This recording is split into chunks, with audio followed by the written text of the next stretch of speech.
Friends, India offers you democracy, demography, demand, as well as diversity. Democracy, demand, diversity గురించి మనందరికీ తెలుసు. కానీ demography అంటే ఏంటి?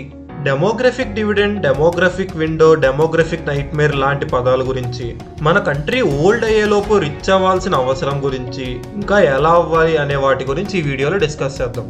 మన కంట్రీ ఇంకా మిడిల్ క్లాస్ కంట్రీగా కానీ పవర్టీ ఎక్కువ ఉన్న కంట్రీగా కానీ ఉండటానికి చాలా మంది పాపులేషన్ రీజన్ అని అనుకుంటారు. కానీ పాపులేషన్ మన బలహీనత కాదు, బలం. అది ఎలాగో తెలుసుకోవాలంటే ఈ వీడియో మొత్తం చూడండి. డెమోగ్రఫీ అంటే పాపులేషన్ని, పర్టికులర్గా హ్యూమన్ పాపులేషన్ని స్టడీ చేయడం.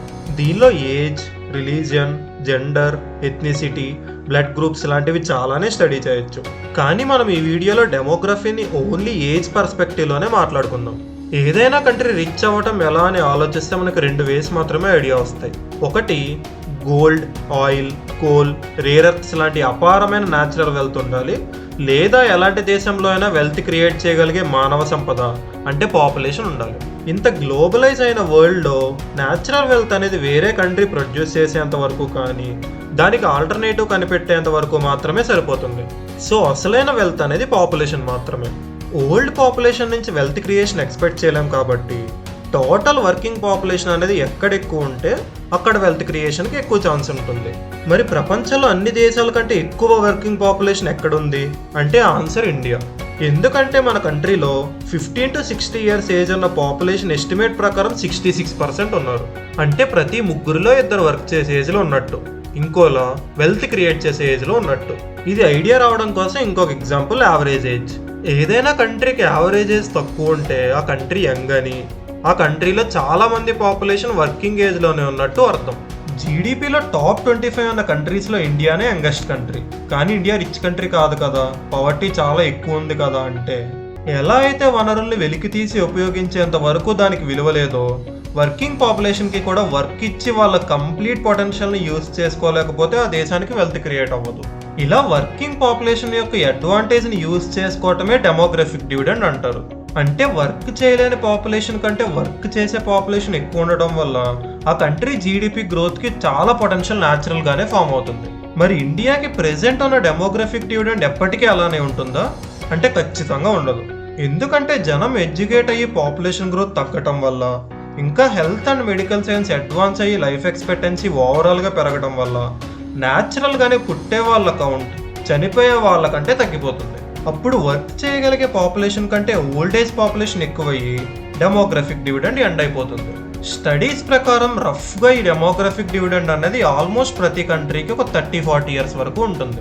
ఇలా డెమోగ్రఫిక్ డివిడెండ్ ఆ కంట్రీకి ఉండే టైంలో డెమోగ్రఫిక్ విండో అంటారు.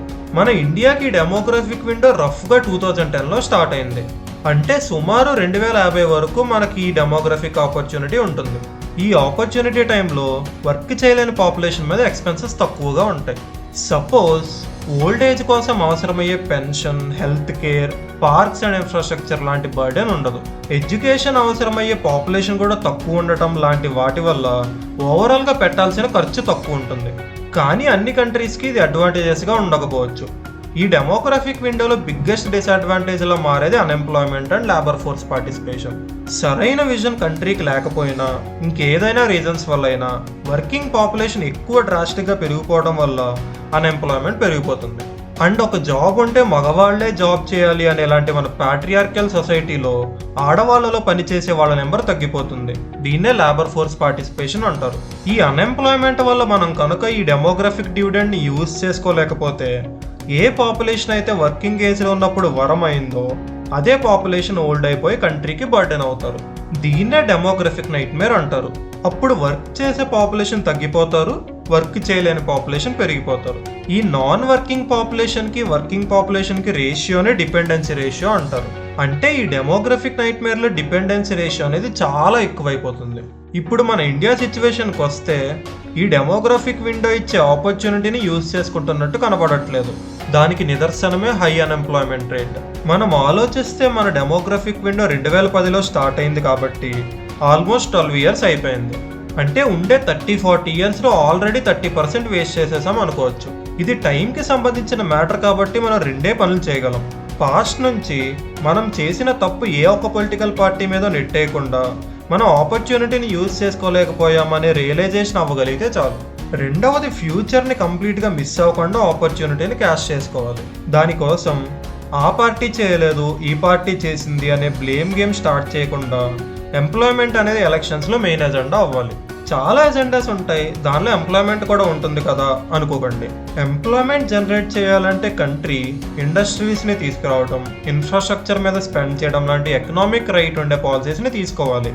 గవర్నమెంట్ స్పెండింగ్, డబ్బులు జనాలకి యోజనాస్ ద్వారా ఇవ్వటం లాంటి ఎకనామిక్ లెఫ్ట్ పాలసీస్ని తగ్గించాలి. ఈ లెఫ్ట్ వింగ్ రైట్ వింగ్ అంటే ఏంటో తెలుసుకోవడానికి ఈ ఛానల్లో చేసిన వీడియోని చూడండి. మనం ఓట్ చేసి ఎన్నుకోవటమే చేయగలం, కానీ వాళ్ళ ఆలోచనల్ని మార్చలేం అనుకోకండి. ఎందుకంటే మనం ఏది కోరుకుంటే వాళ్ళు అదే ఇస్తారు. డబ్బులు పంచిపెట్టడం కోరుకుంటే పంచిపెడతారు, ఉద్యోగాలు కోరుకుంటే అవి వచ్చేలా చేస్తారు. వాళ్ళకి కావాల్సింది ఓట్లే కదా.